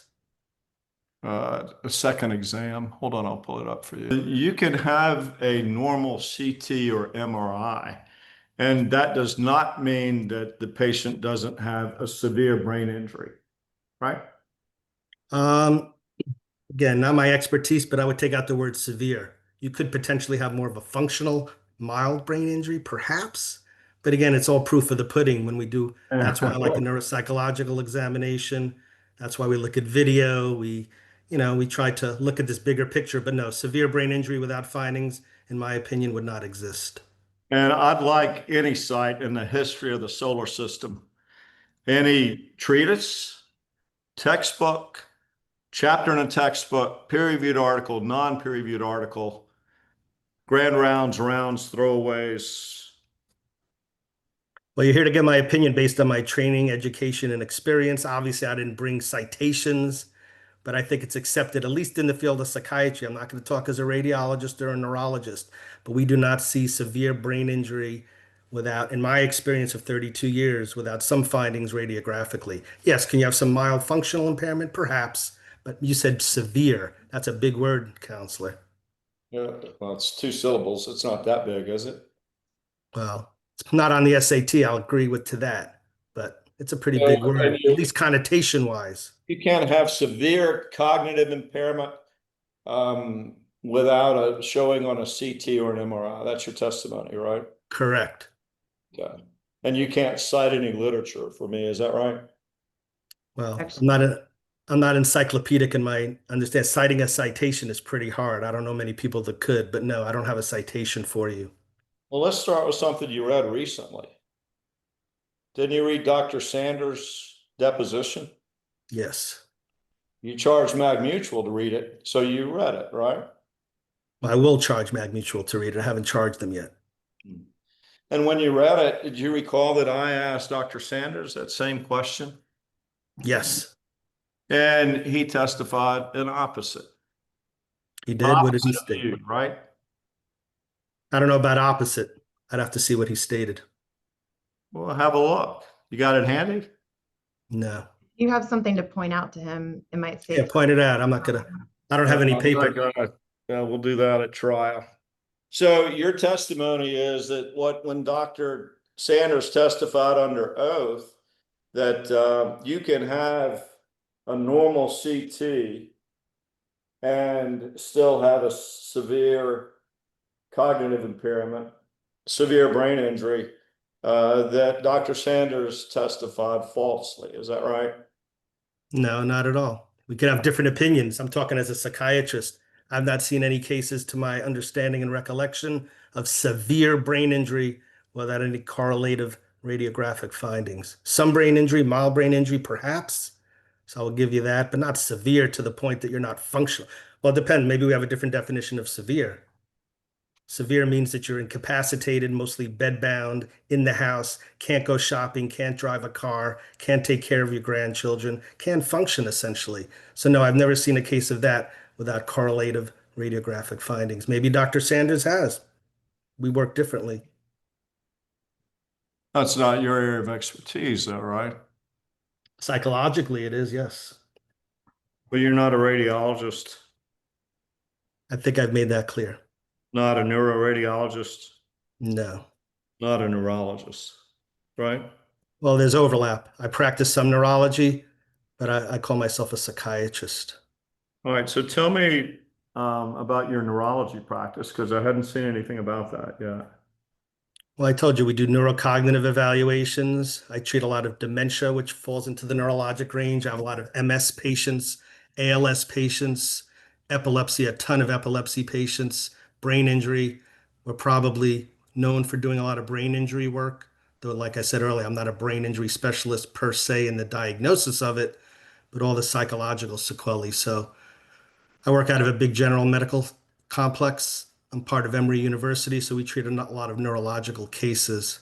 So that would be the gist of what I do neurologically. You see them all as a psychiatrist, right? Yes, I stated that earlier, yes. These tests, both the neurotrax and the March 2023 neurocognitive tests span nearly a year, right? From June 2022 to March 2023.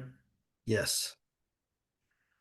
And you say the imaging shows no damage, yet she was diagnosed with right frontal subarachnoid hemorrhage and pneumocephalus and treated in the intensive care unit, right?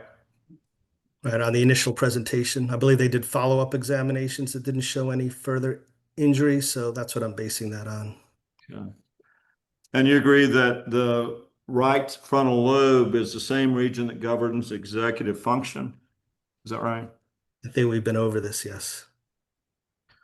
You blame mood, but her mood scores, you reviewed those in the neurotrax, is that right? That includes mood scales, right? Yes, And Miss Addison scored inconsistent with depressed mood, right? correct. Her anxiety score was 34, classified as, quote, not excessively nervous, right? Right. So if it isn't depression and it's not anxiety and it shows cognitive loss on multiple domains, how is it psychiatric? As I stated, so I'll go into more detail. Those are subjective screening examinations. It's all based on the patient's self-report.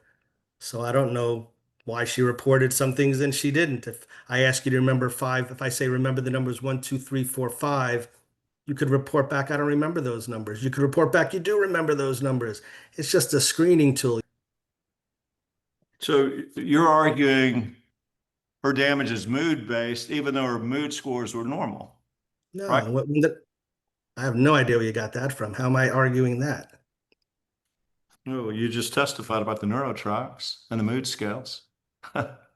No, what you asked the question, all I said is I don't know why she has a low mood score. I'm not sure what you're getting at, counselor. Do you recall too that in her neurocognitive scoring sheet that her attention was moderate or 98? I recollect that, yes. Okay. And that is indicative of someone that's being scored honestly, truthfully, right? No, not necessarily at all. I'm not sure why you would think that. So you think she's defrauded these tests? No, not at all. I'm just saying we don't really know. These are just, You said it's a self-assessment. But Sam, Dave, a let him answer. neurotrax and a Let him- neurocognitive exam or self-assessment exams? yeah, but that has nothing to do about, I was very clear in the beginning, nothing to do about faking or defrauding. I want to keep those words out of my testimony. I'm not here to accuse Miss Addison of anything negative. I don't want to malign her. I'm just saying a full evaluation has not been done. So that's what I'm here to tell you and to testify to, that let's do an objective neuropsychological evaluation with built-in malingering, exaggeration, and faking in it, and then we can talk. But right now we don't have any of that data. So Miss Addison could be faking. She may not be faking. I couldn't possibly opine on that. She may just be having the depression, anxiety, things that you said. Some days she has it, some days she doesn't. That's part and parcel of the psychiatric history. And that can get ferreted out as well in a neuropsychological evaluation. That takes a couple of days. That's like 16 or 20 hours of testing sometimes versus a neurotrax test would probably took 5 minutes. So you're basing your assumption of this case on a 5-minute test. I just can't buy into that, counselor. So you're saying both those tests are self-assessment tests. That's what you testified, right? Correct. And you claim Arlina Addison is fine, right? It's fine. Fine, F-I-N-E. No, I never stated that. You keep mischaracterizing what I'm stating. So that she has no cognitive issues as a result of her injection on June 9, 2022. Is that right? Let me be very crystal clear. We don't know the answer. That's the gist of my testimony. If you want to have one sentence to take home, we don't know. We need a good, thorough evaluation, which has not been done. Her treating providers are inherently biased. We don't know if she was being truthful or not being truthful. I've done hundreds, if not thousands of them. So that's what I do in my career. We can do a good job on this case. We can send her to a neuropsychologist of your choosing, Mr. Bomar's choosing. Maybe sometimes I've seen 3. There has to be a tiebreaker. One says they're faking, one says they're not. So we have to get a really thorough evaluation to see, is she neurocognitively impaired? Is the depression, anxiety, ADHD long-standing impairing her? Is she truthful? Is she not truthful? We could get to those answers. You just haven't gotten there. You have not employed the correct expert in this case to get us these answers. We could have short-circuited this whole deposition had that been done, in my opinion. So your view is that she needs still more testing before you can know? Absolutely. This case is right. Suffered Otherwise, we're just, the you've got your injection. Let opinion. me finish the question. On June 9, 2022, is that right? I'm sorry, I interrupted you. I apologize. Repeat All that, right. Ms. Smith. Go ahead, Bonnie. I'm not sure I got it either because you were talking That's over all each right. other. Yeah, I apologize. Thank you. So the bottom line is she needs more testing to confirm whether any of her issues are clinically correlated to her cervical epidural steroid injection on June 9, 2022, right? Now you've got a counselor. That's it. You could have saved yourself a lot of time, energy, Another money. pretty face, Todd. Hey. You are, man. I love you. In fact, I think we've worked together before, perhaps, but no, that's the case. What have we worked on? Do you remember? I just know your name. I don't know. You might have been co-counsel on some cases, but I knew your name when it came up in terms of this case, JHP2. I won't forget that. That's So, right. no, that's really the gist of the case. I want to be very, very fair. I'm not here to malign your claimant at all. It's just that we don't know. Otherwise, we're hypothesizing. Nobody knows. Again, I know enough to know what needs to be done. Let's get a good evaluation here. Let somebody that you both sides can agree on and get an evaluation. Then I'll rethink this whole thing. Everyone will. All right. So I'm just a simple man, you know. Hey, the The simplest things are sometimes the most sage, aren't they? the MOCA scores are 15 out of 30 and 9 out of 30. You use Let's those as well. talk MOCA. Yes. And you disregarded the MOCA scores as well. Is that right? No, I didn't disregard them. Can I give you my answer to that? I want to be responsive. I'm going to ask you a few questions and then Okay. you can answer. You agree MOCA is a validated tool? It's a screening tool. It is validated, but it's a screening tool taken with certain understanding of it. It's sensitive to frontal lobe injury? It's sensitive to frontal lobe and multiple parts of the brain injury. And to executive dysfunction, right? Yes, it does look into executive dysfunction. And I reviewed your opinion as of, what is it, as of today or? 2 days ago. As of 2 days ago. And you didn't acknowledge either the MOCA scores in there, according to my recollection. Is that right? Well, for the same reason, I didn't want to give you a 20-page treatise. So based on the fact that that is a good screening tool, an indicator, we use it all the time, but it just makes you want to evaluate more. So I could tell you a lot about what I think about how this MOCA was done if you want me to. Okay. You agree that a MOCA score that goes from 15/30 to 9/30 is documented objective cognitive decline? No, definitely not. You agree that the domains, do you recall the domains, executive function, attention, language, orientation? Do you recall Yeah, that? they're on that test, yes. Okay. You agree that her domain scores match the injury? No, I vehemently deny that.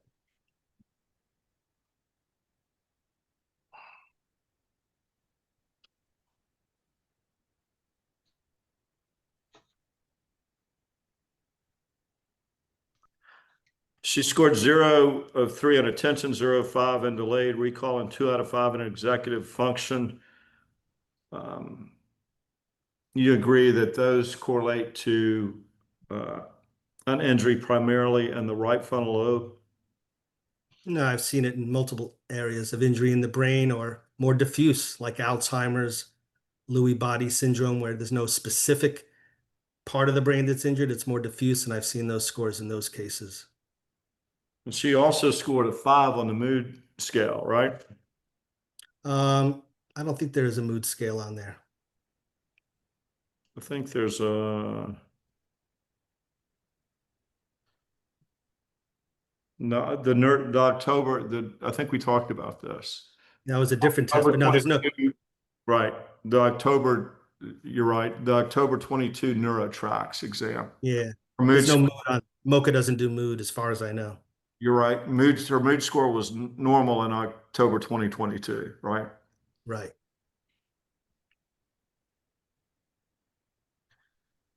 Are you aware that since June 9, 2022, she's on 2 dementia drugs?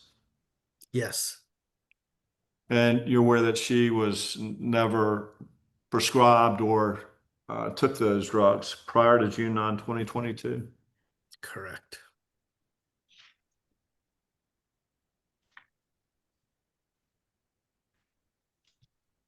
You agree that her April 25 MOCA was performed despite medication adjustments and included the Nepazil, Memantine, and Depakote? Is that right? Well, Depakote is not a memory medicine. Depakote is a mood stabilizer, but yeah, she was on those, correct. Okay. And that, are you suggesting that impacts her scoring on the 22 tests? You know, I can't say for sure for the reasons I outlined earlier, but the MOCA exam, the main issue I have with it is that we don't know how it was administered. It was just a number. There's no actual showing of the raw data. And even more peculiar is that I've never done a MOCA on telehealth. I don't know how that was accomplished. I would need to know how that was accomplished. As you know, it's paper and pencil. So how was it accomplished via telehealth? That is a big mystery to me.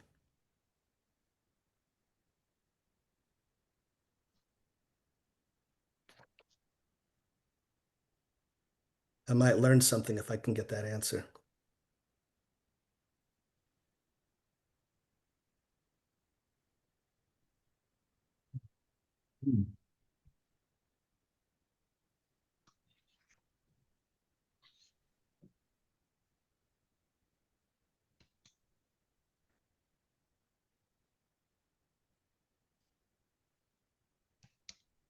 You agree that tonic posturing is broader than decerebrate posturing? Broader? Broader, BROADER? No, I'm not an expert in that, so I can't answer that. I don't know.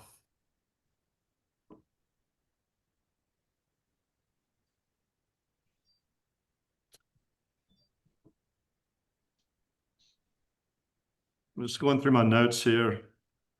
Yeah, take your time. Some of the stuff, I mean, we've covered, obviously, we're not going to cover it again. Yeah. We got 43 more minutes, I think. I don't think we're going to need them. Oh, excellent.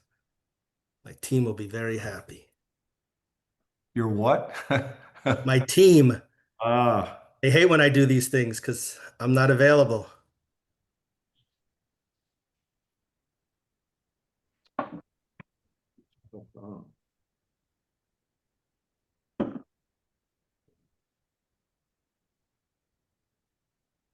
SAH versus Omnipeg, you have no idea about that, right?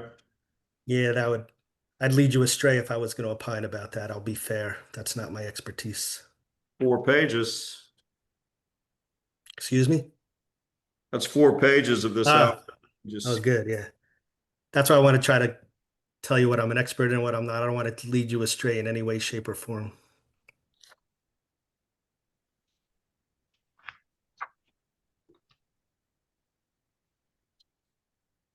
All right, we'll take a 5-minute break and I'll let you know whether I have anything else. All right, perfect. Thank you, sir. So, We're going off the record at 11:49 a.m. We're back on the record at 11:55 a.m.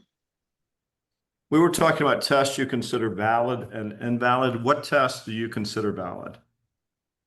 Well, I consider valid and invalid is a tough word. I do consider the MOCA valid when done correctly. The mini mental status examination when done correctly. And then what there's mental status examination? Yeah, MMSE. Okay. What else?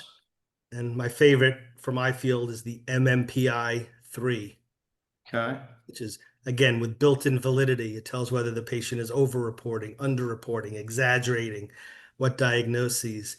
So again, built in, if the patient is not being truthful, it immediately comes out, and it gives you, again, clinical correlation. If you think the patient is not telling the truth, like you said, being a fake or a fraud, I would have objective information that's highly validated. Neuropsychologists have many others. There's a PAI, the personality inventory. There's the Milan, MILLON. There's a lot of tests that could be done. But the three that you consider valid, MoCA, MMSE, and MMPI3, is that right? Well, for this type of case, but again, I'm not a neuropsychologist. Let's be clear on that. And do you do any of that work we went over earlier for any of the companies that the MoCA, that's Montreal Cognitive Assessment, is that right? Yes. Do you do any work for the groups that put out those tests that you consider valid? No, absolutely not.